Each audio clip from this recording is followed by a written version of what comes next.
Hello বেশ, আসসালামু আলাইকুম। আমি আরেকটা মজার রেসিপি নিয়ে হাজির হলাম। আজকে আমার রেসিপিটির নাম হচ্ছে কাটা মাছ রান্না। তো প্রথমে আমি একটি প্যানে তেল দিয়ে দিলাম, দেখতেই পাচ্ছেন। আর কিছুদিন আগে আমি কাটা মাছের মাথা দিয়ে আলু রান্নাটা দেখিয়েছিলাম। তো দেখতে পাচ্ছেন আমি পেঁয়াজটা দিয়ে দিলাম, যেহেতু তেলটা গরম হয়ে গেল। আর আজকে রান্না করে দেখাচ্ছি মাছটা, খুবই মজার মাছ।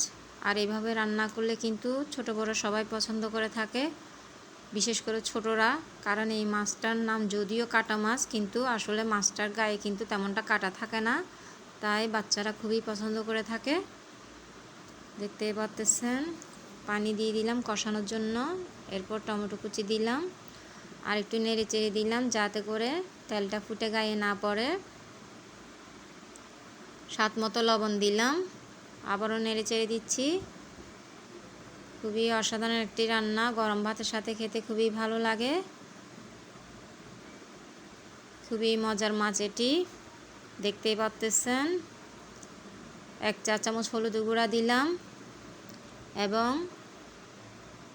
1 টেবিল চামচ থেকেও কম মরিচের গুঁড়া দিলাম। যেহেতু আমি সব মাছ রান্না করব না, তাই যতটুকু রান্না করব সেই পরিমাণে মরিচের গুঁড়াটা দিলাম।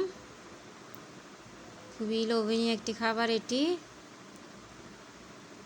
আশা করি আপনাদেরও ভালো লাগবে। অবশ্যই এইভাবে একবার হলো তৈরি করে দেখবেন। তো দেখতে পাচ্ছেন আমি আর একটু পানি দিলাম,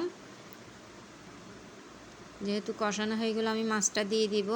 আর মাছটাকে আমি আগের থেকে ভালো করে পরিষ্কার করে নিয়েছি, দেখতেই পাচ্ছেন। আর এই মাছে কিন্তু বেশি মরিচ দিলে খেতে ভালো লাগে না,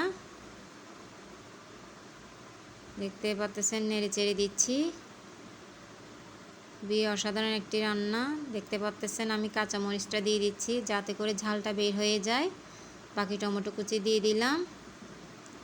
আর এই মাছটা কিন্তু কাঁচা মরিচ দিয়ে রান্না করলে বেশি ভালো লাগে, লাল মরিচের গুঁড়াটা কম দিয়ে কাঁচা মরিচটা দিলে ভালো লাগে খেতে।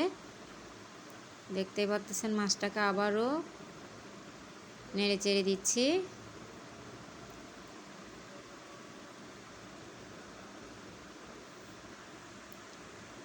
দেখতেই পাচ্ছেন অনেকটা কিন্তু হয়ে আসলো। দেখতে পাচ্ছেন আমি ধনিয়া পাতাটাও দিয়ে দিলাম, যেহেতু মাছটা হয়ে আসলো তাই।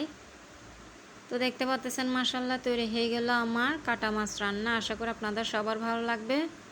দেখতে পাচ্ছেন কতটা কালারফুল দেখাচ্ছে। আর এই মাছটা কিন্তু গরম ভাতের সাথে খেতে খুবই ভালো লাগে, বিশেষ করে ঝোলটা। দেখতে পাচ্ছেন। তো দেখার জন্য সবাইকে ধন্যবাদ।